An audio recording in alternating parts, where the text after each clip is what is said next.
Okay.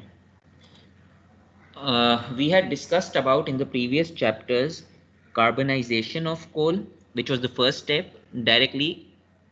Then we talked about the liquefaction of coal, which was making solid into liquid fuel.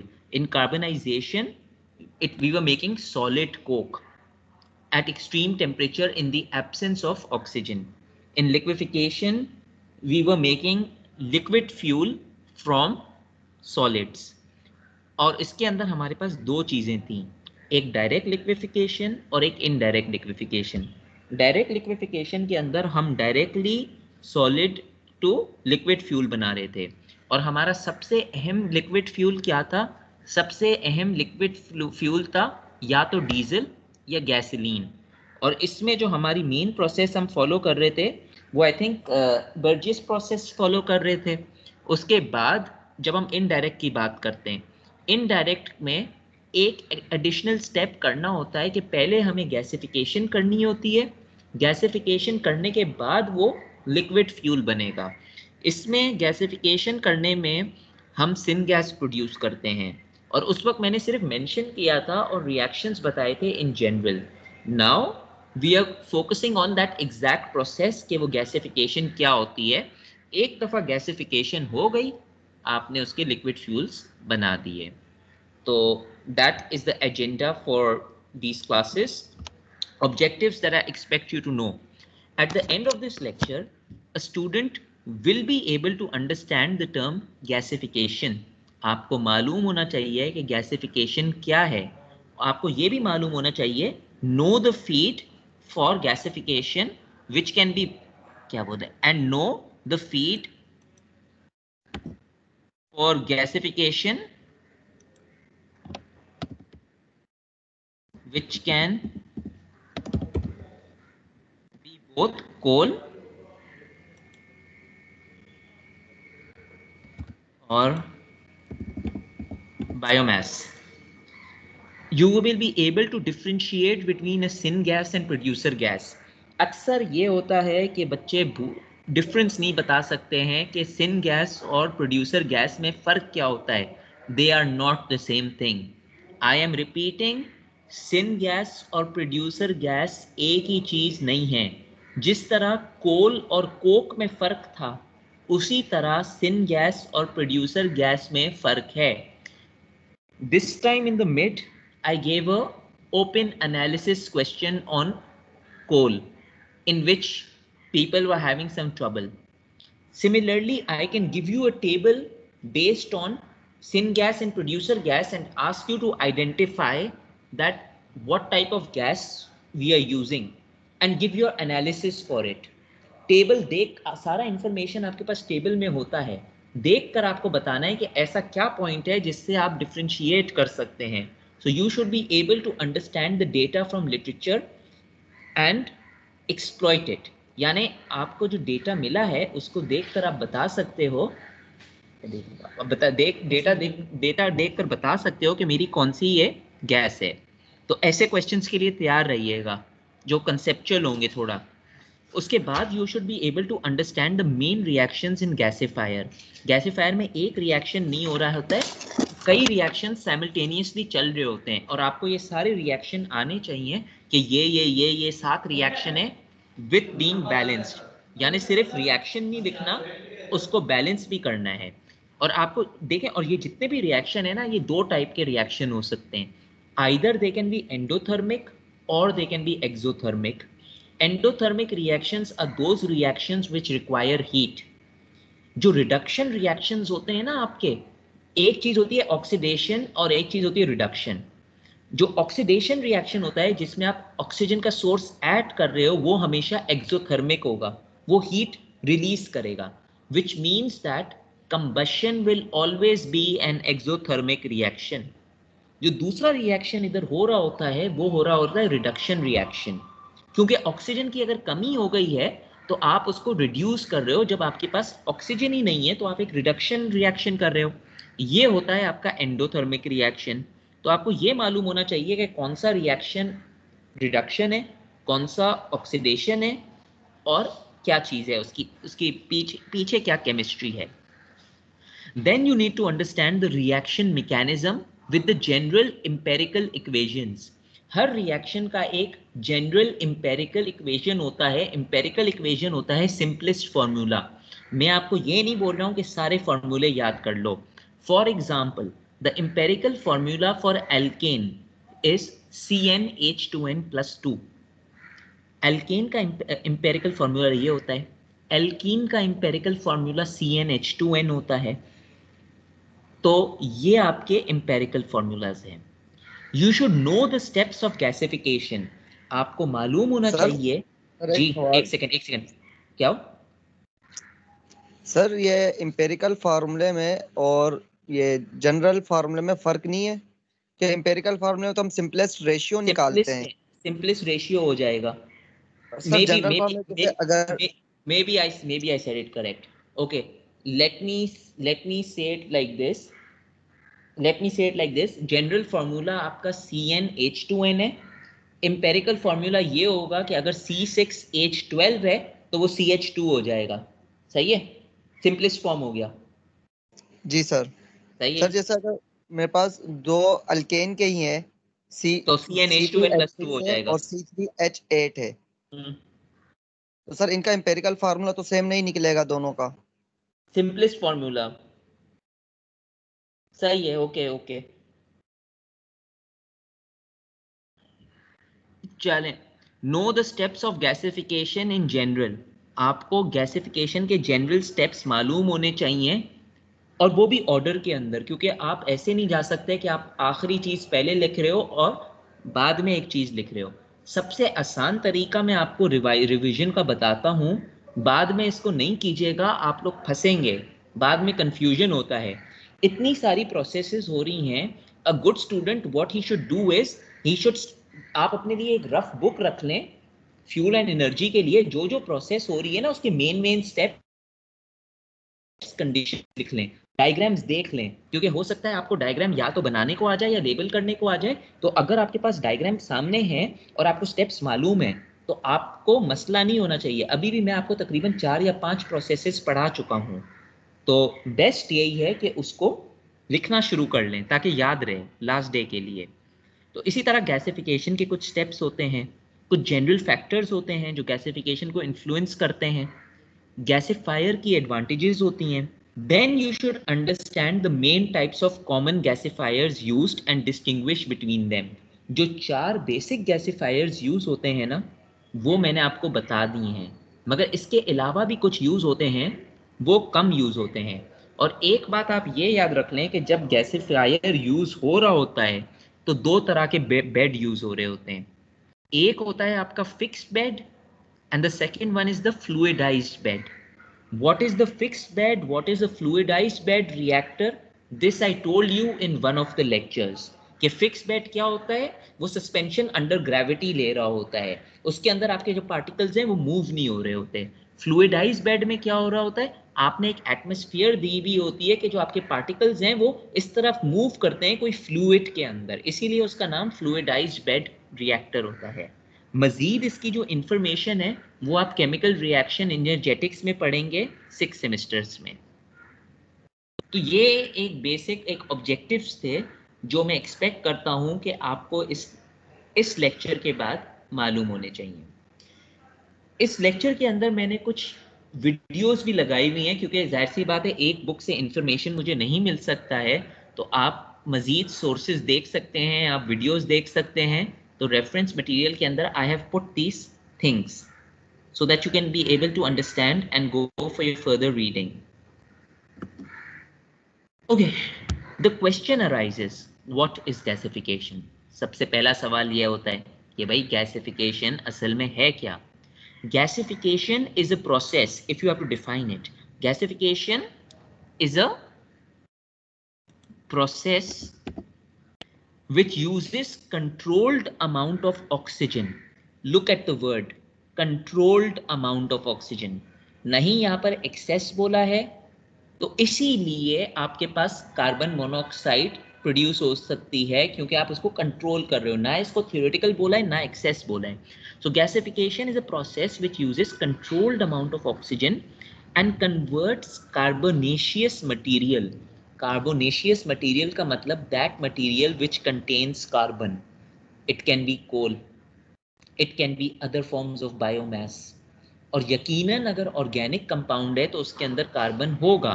तो in other words you could have even written organic material. So it converts carbonaceous material into carbon monoxide and hydrogen rich gas. इसका मतलब ये हुआ कि gasification के अंदर दो gases लाजमी प्रोड्यूस होंगी. बहुत सारे रिएक्शंस हो रहे हैं मगर दो गैसेस जो लाजमी प्रोड्यूस होंगी गैसिफिकेशन में, that is number 1 carbon monoxide and number 2 hydrogen.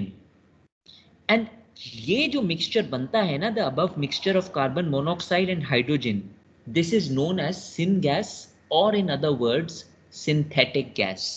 short form synthetic का syngas होता है. In the above process you use, in the above process using coal steam is used. In the above process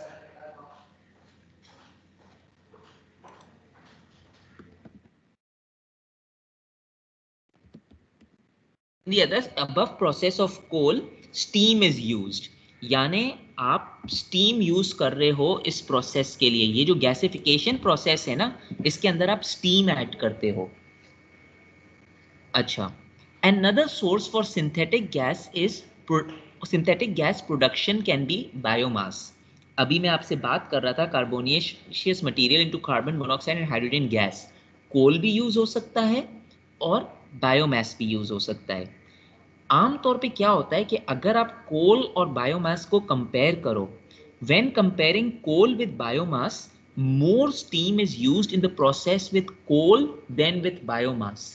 steam वैसे ही expensive होती है, जब आप steam use कर रहे हो तो आपके एक्सपेंसेस बढ़ेंगे, इसीलिए प्रेफर किया जाता है कि बायोगैस की, बायोमास की गैसिफिकेशन करें. उसके दो एडवांटेजेस हैं. एक तो एडवांटेज ये है कि जो कोल है वो नॉन रिन्यूएबल रिसोर्स है, अगर आप उसको यूज करते रहोगे तो वो खत्म हो जाएगा. Biomass is a renewable resource. Second advantage is that biomass would be less expensive. Coal के लिए आपको स्टीम इनपुट ज्यादा यूज करना पड़ेगा and steam can be costly. So when comparing with coal with biomass, more steam is used in the process with coal than with biomass. So I have given you two advantages of using biomass as a source for gasification. अब क्यों? As coal has more carbon content, steam is required for the process. क्योंकि कोल के अंदर carbon content ज्यादा होता है, आपको reduction reactions करने पड़ते हैं, तो आप ज्यादा स्टीम यूज करोगे. जितना कार्बन कंटेंट ज्यादा होगा उतना आपको ज्यादा स्टीम यूज करनी पड़ेगी. और कोल के अंदर मेजॉरिटी जो एलिमेंट होता है that is coal, that is carbon. जो वर्स्ट पॉसिबल कोल भी अगर हो, लिग्नाइट ले लें, lignite is the worst possible coal. देखें मैं पीट नहीं बोल रहा हूं because peat is not a type of coal. Lignite is the worst possible coal. उसका भी जो कार्बन परसेंटेज है that is about 65, which is more than 50%. So obviously you will require more steam, and better the quality coal, more steam would be used in that such a process, and more expensive your process is going to be.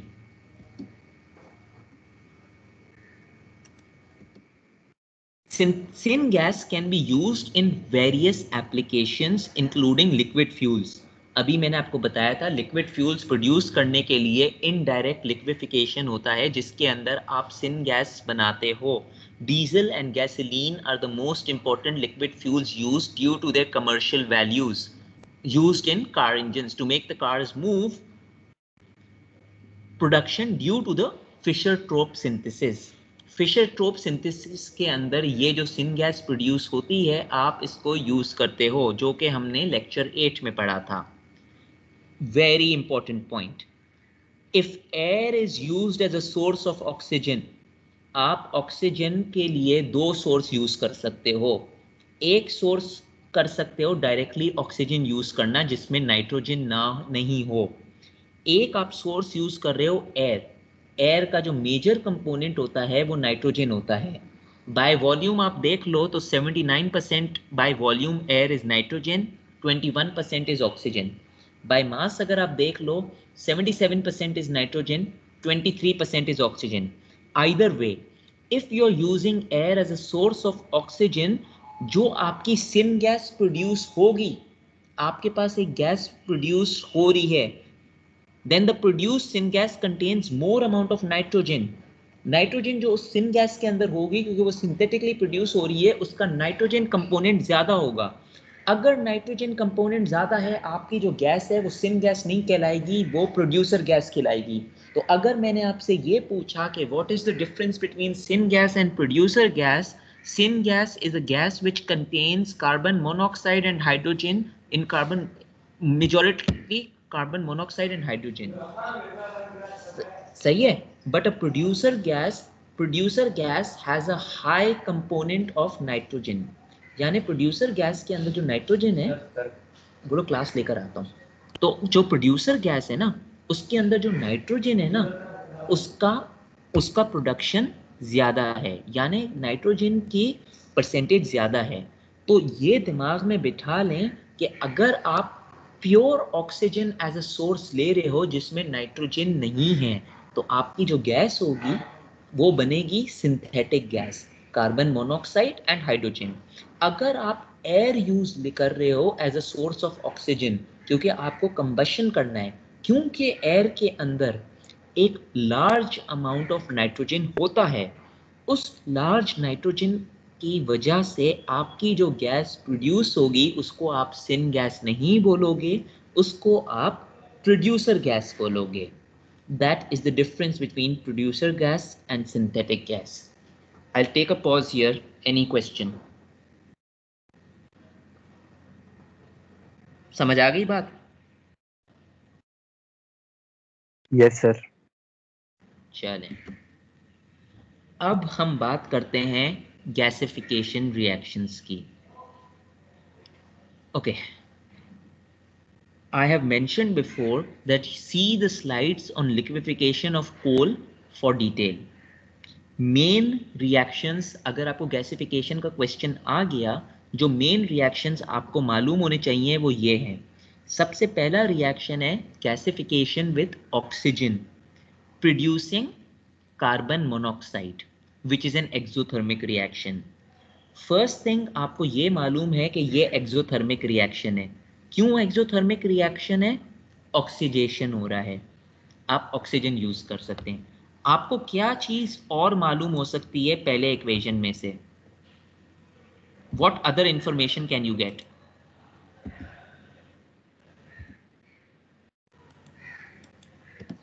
Sir difference पता चल सकता है कि syn gas बन रही है या producer gas?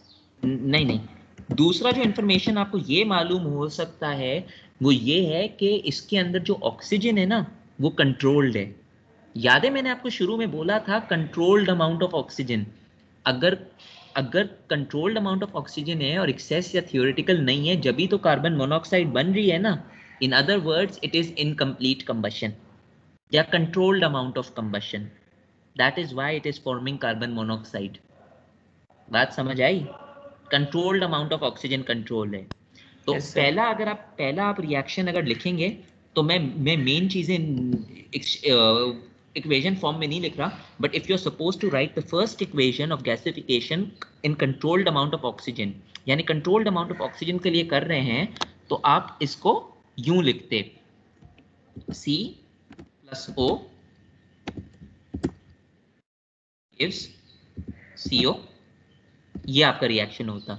Then you would have to balance it. C plus half O2, that should be O2 by the way.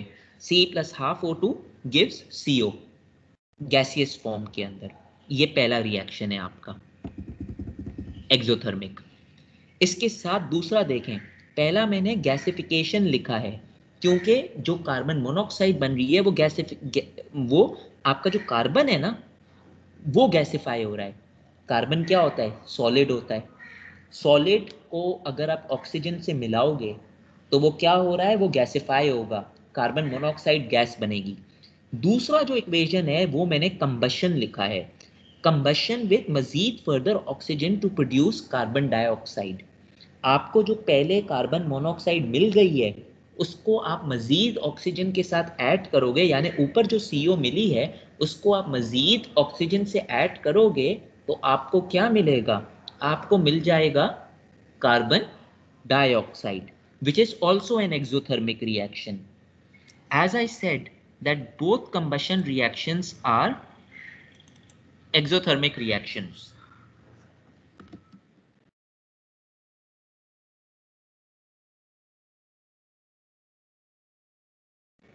These are these two reactions. C plus O2 gives CO. That is the gasification reaction, exothermic reaction. उसके साथ साथ the CO which is produced plus further oxygen to give carbon dioxide. Also a exothermic reaction. They give out heat. सबसे पहले तो ये दो reaction हो रहे होते हैं। रिएक्शन 3 पे आ जाएं। Gasification with carbon dioxide to produce carbon monoxide. इसका क्या मतलब हुआ, इसका ये मतलब हुआ कि आप अब आपका जो कोल है उसको आप कार्बन डाइऑक्साइड से रिएक्ट कर रहे हो to produce carbon monoxide which is an endothermic reaction. Endothermic reaction ये हीट कहां से ले रहा है, जो आपका पहला रिएक्शन हुआ है ना एक्सोथर्मिक रिएक्शन, वही हीट प्रोड्यूस कर रहा है दूसरे रिएक्शन के लिए। इसका मतलब ये हुआ कि आपका दूसरा रिएक्शन क्या था, आपका दूसरा रिएक्शन था ये वाला, carbon monoxide plus oxygen gives carbon dioxide. अब ये जो आपका कार्बन है ना, ओरिजिनली मैं यूज कर रहा हूं कि मेरे पास कोल है, कोल के अंदर कार्बन होता है, ये जो मेरा कार्बन है ना ये किस चीज से रिएक्ट कर रहा है, ये कार्बन डाइऑक्साइड से रिएक्ट कर रहा है जो यहां से बनी है, कार्बन डाइऑक्साइड से रिएक्ट कर रहा है to produce further carbon monoxide. बात समझ आई, ये कार्बन मोनोऑक्साइड कहां से आया, और ये जो है ये एंडोथर्मिक रिएक्शन है। ये एंडोथर्मिक रिएक्शन को ड्राइव कौन सा रिएक्शन कर रहा है, द ओरिजिनल एक्सोथर्मिक रिएक्शन। इसीलिए मैंने पहले यहां पर लिखा था कि दीज इक्वेशंस आर बैलेंस्ड, कहीं लिखा हुआ होगा यहां पर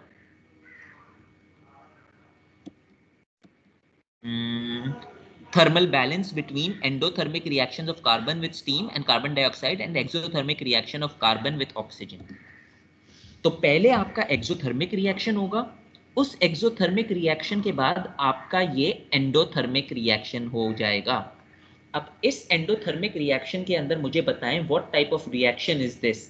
this is a reduction reaction, ये ऑक्सीडेशन रिएक्शन है, oxygen is being added 1 2 3, all these reactions are reduction reactions. Why am I saying reduction reactions?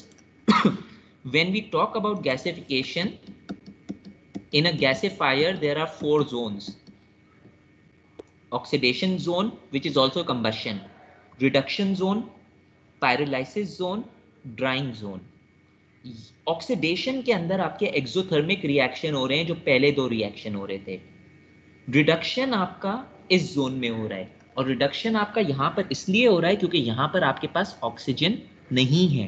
तो आपके जो मॉलिक्यूल्स ब्रेक हो रहे हैं वो किसकी वजह से हो रहे हैं, वो जो ऑक्सीडेशन जोन में जो रिएक्शंस ने टेक प्लेस किया उन्होंने अपनी heat the, heat is given out, वही हीट यूज कर आप रिडक्शन कर रहे हो। रिडक्शन में आप क्या कर रहे हो, आपका पहला रिडक्शन रिएक्शन है गैसिफिकेशन विद कार्बन डाइऑक्साइड, यानी C plus CO2. C plus CO2 gives carbon monoxide. This is this reaction. Again, it should be balanced. बात समझ आई यहां तक? सर एक सवाल है। हाँ बोलो। सर पहले एंडोथर्मिक रिएक्शन होंगे ना, क्योंकि जब हम हीट वो स्टीम जो है वो इंटर करेंगे तो पहले हमारे पास एंडोथर्मिक रिएक्शन होंगे, फिर उसके बाद जाके वो कार्बन के साथ रिएक्ट होगा तो एक्सोथर्मिक रिएक्शन होंगे। नहीं, आप जब स्टीम एंटर करोगे, आप टेम्परेचर भी तो ज्यादा होता है, स्टीम के साथ साथ आप एयर और ऑक्सीजन भी तो ऐड कर रहे हो। तो सर वही ना सर, जब स्टीम हम ऐड करेंगे तो स्टीम का टेम्परेचर हाई होगा, जो प्रोडक्ट बनेगा उसका टेम्परेचर लो होगा, तो एंडोथर्मिक रिएक्शन होगा। तो पहले तो ये रिएक्शन होगा, उसके बाद कार्बन मोनोऑक्साइड बनेगी, जो हमारे पास कार्बन और ऑक्सीजन रिएक्ट होंगे। देखो प्लस माइनस चलता रहता है, मगर मैं आपको ये बता दूं, आगे अभी आप डिटेल देखोगे, डिटेल के अंदर यही लिखा है कि जो दूसरा एंडोथर्मिक रिएक्शन है ना, वो एक्सोथर्मिक रिएक्शन की हीट की वजह से ड्राइव होता है। तो अगर सर बेस्ड ऑन सर वो दैट वाली बात, नॉलेज, सर जो अगर तीसरा तो इस एंडोथर्मिक रिएक्शन लिखा हुआ है, ये तो समझ आ रहा है कि ये एक्सोथर्मिक के बाद होगा, लेकिन जो हम्म, शुरुआत के आपने दो ऊपर लिखे हुए इनकी बात कर रहा हूँ मैं। इनका ऑर्डर नहीं दिया हुआ था, थर्ड वाले का दिया था। जरूरी नहीं है वो जो रिएक्शन दिए हैं वो ऑर्डर के अंदर हैं। 3 सर वो एंडोथर्मिक रिएक्शन हो रहे हैं ना, 3 हो रहे जी हैं। उन्होंने ब्रेक कर कर नहीं लिखा हुआ है। हो सकता है पहला वाला एंडोथर्मिक रिएक्शन हो जाए पहला, इट इज पॉसिबल, मगर ये तीसरा वाला है, ये तो क्लियर कट आपका बाद में होगा। जी सर, ये इसका मसला नहीं है, वो शुरुआत का ही मसला है, क्योंकि जहां तक मेरा ख्याल था कि पहले हमारे पास ये स्टीम के साथ जब रिएक्ट करेगा तो एंडोथर्मिक रिएक्शन होगा, उसके बाद फिर हमारे पास एक्सोथर्मिक रिएक्शन होगा जिसमें कार्बन मोनोऑक्साइड और कार्बन डाइऑक्साइड गैस बनेगी, फिर अच्छा, वापस अब से। मैं आपको ये, हाँ, मैंने बात सुन ली, मगर जब आप जब कोल को ब्रेक कर रहे हो ना, कोल जी को सर। जब आप ब्रेक कर रहे हो गैसीफायर के अंदर, तो चारों प्रोसेसेस हो रही हैं।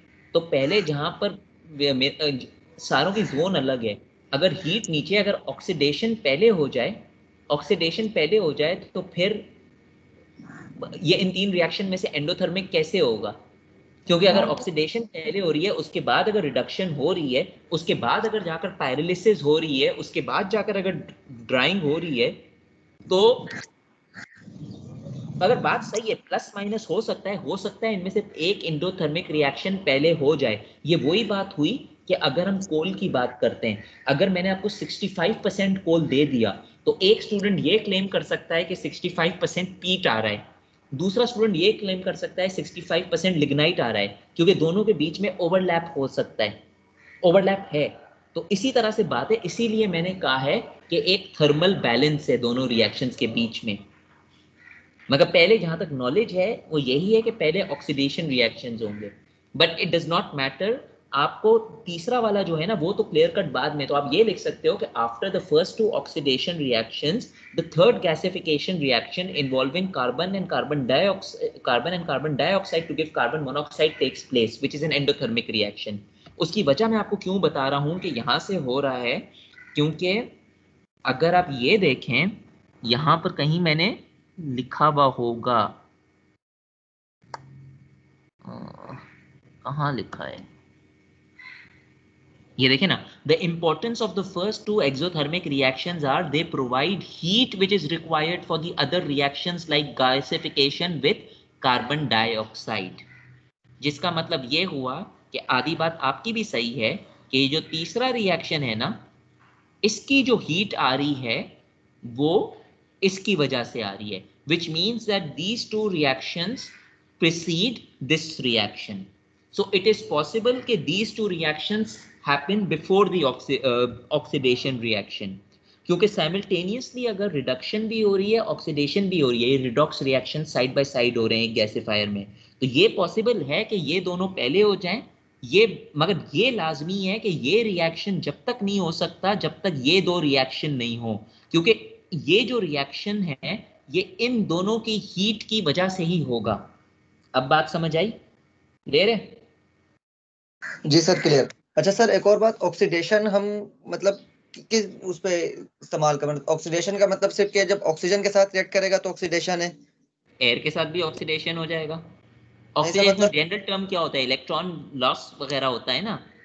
तो सर जैसे पहला सर रिएक्शन है, अगर उसमें देखें तो कार्बन की ऑक्सीडेशन तो हो रही है C+H2O में। मतलब उस मेन प्रोडक्ट है, रिडक्शन रिएक्शन है, पहले तो रिडक्शन रिएक्शंस हैं। नहीं सर, C+H2O जो है इसमें हाँ कार्बन ऑक्सीडाइज हो रहा है ना? हाँ, मगर they fall under the category of reduce reactions. Sir आप ये कैसे सिर्फ, पता चलेगा फिर?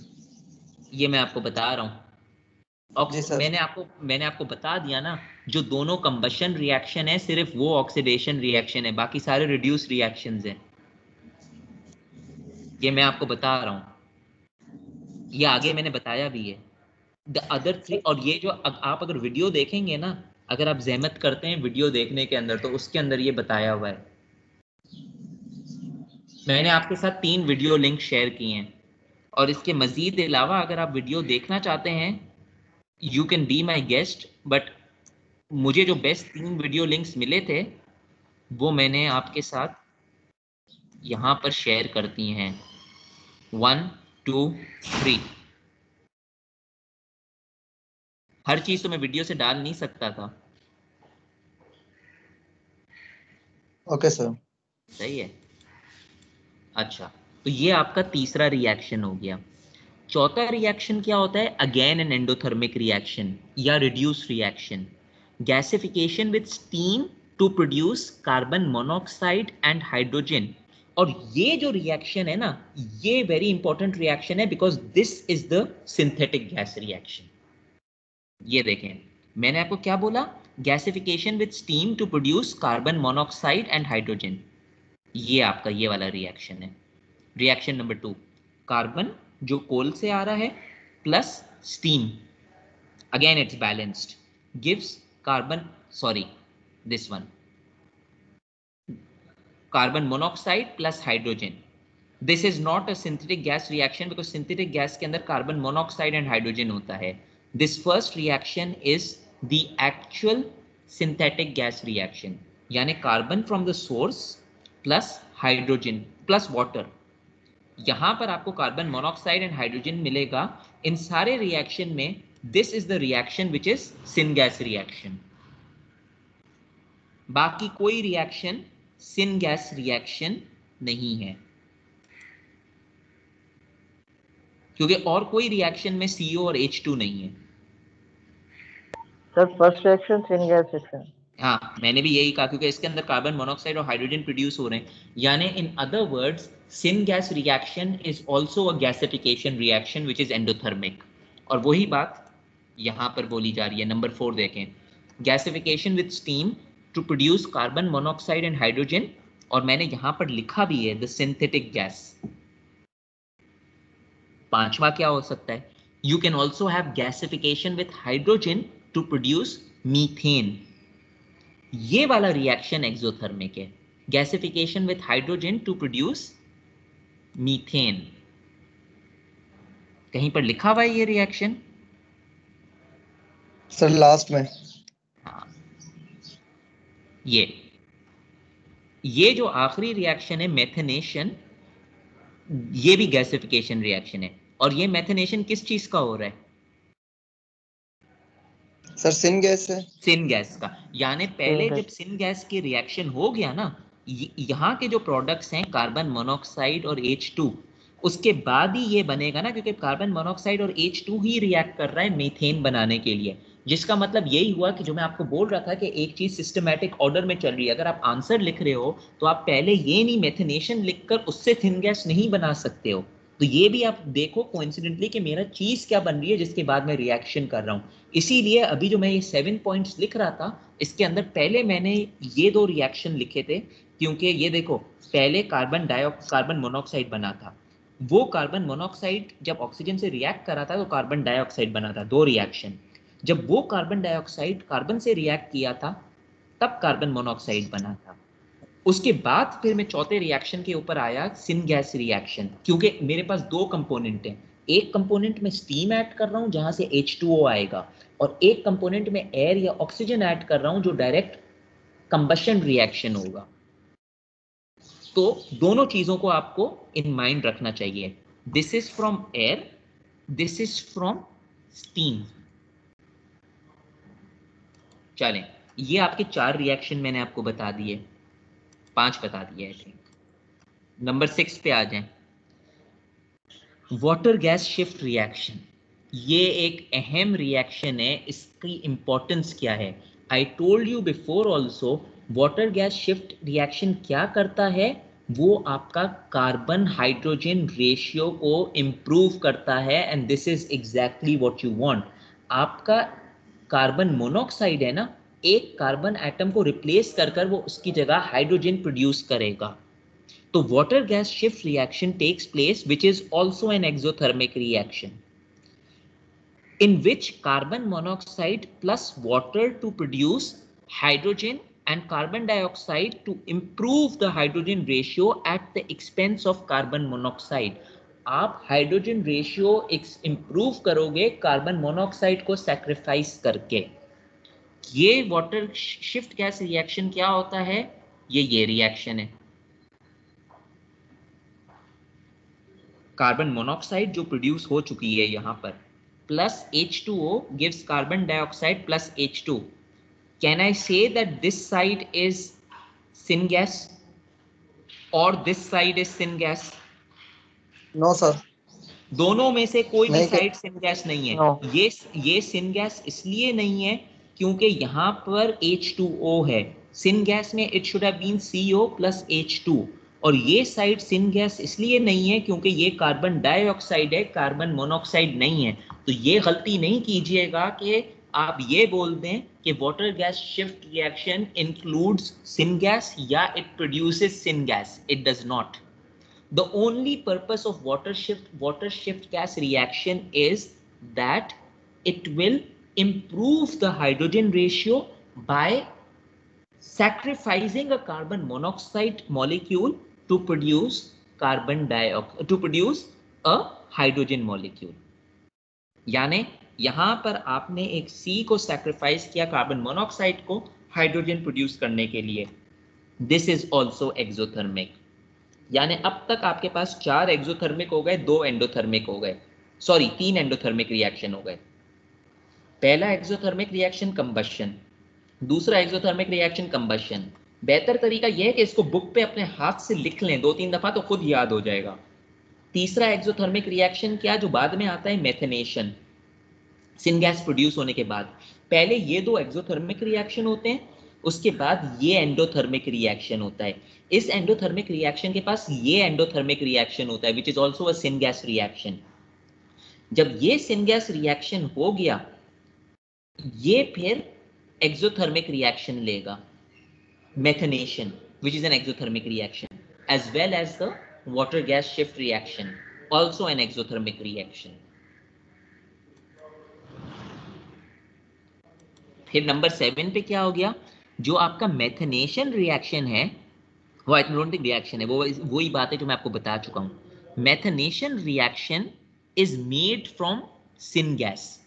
जो मैंने आपको पहले बोली थी ना कि methanation is done because of syngas. जो आपने सिनगैस प्रोड्यूस की है ना, CO प्लस H2, ये आपको CH4 प्लस जो भी उसका कंपोनेंट है, दूसरा कंपोनेंट वो देगा, and this should be balance. यहां पर देखें आप 3 का फैक्टर आ जाएगा, CH4 plus H2O. So basically all these reactions have to be balanced if you're writing a good proper answer. जी सर 5वां और 7वां पॉइंट एक ही है। 7वां जो पॉइंट है वो 5वें को इलेबोरेट कर रहा है, वो फर्दर रिएक्शन नहीं है। एक ही समझे तो सही हो गया ना। 6 रिएक्शन हो गए ना, 6 रिएक्शन हो गए। क्योंकि इन दोनों 7 इसलिए हो गए क्योंकि वो जो सिन गैस का रिएक्शन था, एक के अंदर कार्बन डाइऑक्साइड मोनोऑक्साइड पड़ रही थी, सिन गैस बन रहा था, दूसरे के अंदर मजीद ऑक्सीजन ज्यादा होगा तो CO2 बन रहा था। ये और ये तो आपस में रिलेटेड है ना, ऊपर वाला और ये वाला। जी सर। हाँ, तो इन्होंने उसको इसलिए 6 में ले लिया। 6 रिएक्शंस हैं वैसे 7, अगर आप इक्वेशन वाइज लिखेंगे तो 7 लिखेंगे। जी सर। स्टेप 6 है। अच्छा सर, जैसे यहाँ पे स्टेप हमारे पास पहला स्टेप है तो उसका रिएक्शन यहाँ पे चौथे नंबर पे लिखा हुआ है।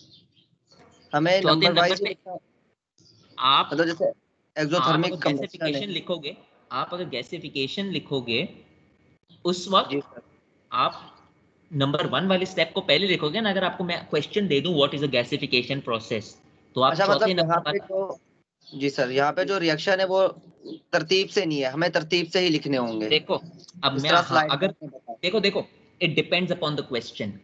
अगर मेरा क्वेश्चन है व्हाट इज गैसिफिकेशन, तो आपको तरतीब से लिखना पड़ेगा। ये जब मैंने स्लाइड्स बनाई थी उस वक्त मेरा कॉन्सेप्ट गैसिफिकेशन पे नहीं था, या उस वक्त मेरा कॉन्सेप्ट ये था कि सिर्फ आपको गैसिफिकेशन रिएक्शंस के बारे में लिखने का। अब मेरा जो कॉन्सेप्ट है वो पूरी गैसिफिकेशन प्रोसेस के ऊपर है। ये चीजें मैं दोबारा आगे लिख देता मगर मैं करवा चुका हूं तो इसलिए मैंने नहीं किया। मगर हाँ, ये क्वेश्चन के अंदर सिर्फ एंडोथर्मिक एक्सोथर्मिक रिएक्शन है। अगर मेरा क्वेश्चन इस तरह से आता है व्हाट इज गैसिफिकेशन, तो तरतीब में हुआ। मगर अगर वही सवाल मेरा इस तरह आता है discuss the reactions taking place in gasification reaction, फिर आपकी मर्जी आप किस तरह लिखो। आप ये लिख दो there are two types of reactions taking place, endothermic reaction, exothermic reaction, तो आप सारे एंडो लिख दो, फिर आप एक्सो लिख दो, उसके बाद आप ये भी लिख दो these are accompanied by the water shift gas reaction and methanation reaction which are also exothermic. So Okay, it depends upon the question. अच्छा सर, जैसे अभी कार्बन डाइऑक्साइड जो प्रोड्यूस हो रही है यहाँ पे, तो ये कार्बन डाइऑक्साइड वापस से कार्बन के साथ रिएक्ट करके वापस कार्बन मोनोऑक्साइड बनाएगी, मतलब ये चेन रिएक्शन होता रहेगा। हाँ, these reaction देखें ऑक्सीडेशन वैसे ही चेन रिएक्शन होता है, मगर कार्बन डाइऑक्साइड क्यों बनाएगी कार्बन डाइऑक्साइड? वो कहाँ रिड्यूस हो रही है कार्बन डाइऑक्साइड? कार्बन डाइऑक्साइड कहाँ से रिड्यूस हो रही है? हाँ, इस कार्बन से रिएक्ट हो रही है टू प्रोड्यूस कार्बन मोनोऑक्साइड। इसीलिए एक थर्मल बैलेंस है। एक बहुत इंपॉर्टेंट वर्ड यहाँ पर लिखा हुआ है कि एक थर्मल बैलेंस हो रहा है। ये लिखा हुआ है ना, coal gasification is a thermal balance between the endothermic and exothermic reactions. देखिए इतना मुश्किल नहीं है अगर आप स्टेप बाय स्टेप चलें। अब वो अलग बात है कि क्वेश्चन किस तरह डिजाइन होता है, वरना बाहर से मैं आपको कुछ नहीं देता हूं। चलें, ये हो गया। अब आ जाएं the importance of the first two exothermic reactions. जो पहले दो एक्सोथर्मिक रिएक्शन है उसकी इंपॉर्टेंस क्या है? दे provide heat which is required for other reactions like gasification with carbon dioxide. जो तमाम एंडोथर्मिक रिएक्शंस हो रहे हैं उनको जो हीट मिलती है वो पहले दो रिएक्शंस की वजह से हो रही है। इसका मतलब ये हुआ कि ये जो ऑक्सीडेशन रिएक्शन है ना, यहां पर आपके पास ऑक्सीजन प्रेजेंट है। ये जो जोन है ना रिडक्शन जोन, यहां पर ऑक्सीजन नहीं है, और यहां पर तो ऑक्सीजन बिल्कुल नहीं है, क्योंकि अगर आपको याद रहे मैंने आपको कहा था pyrolysis is a type of carbonization. Carbonization is the absence of oxygen. यहां पर तो बिल्कुल ऑक्सीजन नहीं होगा, डिस्टिलेशन, ड्राई डिस्टिलेशन हो रही होगी, डिस्टिलेशन ऑफ कोल हो रही होगी, डिस्ट्रक्शन डिस्टिलेशन। तो यहां पर तो ऑक्सीजन वैसे ही नहीं है। मगर वो जो रिडक्शन रिएक्शन है वो किस तरह फिर टेक प्लेस करेंगे? ये जो रिएक्शन हो चुके हैं ये अपनी हीट देते हैं एक्सोथर्मिक रिएक्शन। वही हीट इधर यूज हो रही होती है इन रिडक्शन रिएक्शंस को करने के लिए। तो इसीलिए ये एक्सोथर्मिक रिएक्शंस अहमियत रखते हैं। Other reactions also take place which are exothermic. The other exothermic reactions which take place are number 1 which is methanation, number 2 दूसरा कौन सा था? Water shift gas reaction. वो दोनों exothermic reactions हैं। Overall, the whole process of gasification is a combination of both exothermic and endothermic reactions. दोनों मिलकर भाई करेंगे। Initially, the oxygen needs to be provided. Procedure start करने के लिए, प्रोसेस के लिए आपको इनिशियली ऑक्सीजन प्रोवाइड करना पड़ेगा so that the energy is released, ताकि एनर्जी रिलीज होगी जो सब्सिक्वेंट रिएक्शंस के लिए यूज हो रही है। इसीलिए जब आप गैसिफिकेशन कर रहे होते हो इनिशियली आपको देना होगा स्टीम देनी होगी, ऑक्सीजन ऑफ एयर देना पड़ेगा। वो नहीं दोगे तो आपके तमाम जो रिएक्शंस हैं वो स्टार्ट नहीं होंगे। This is where I would like to stop.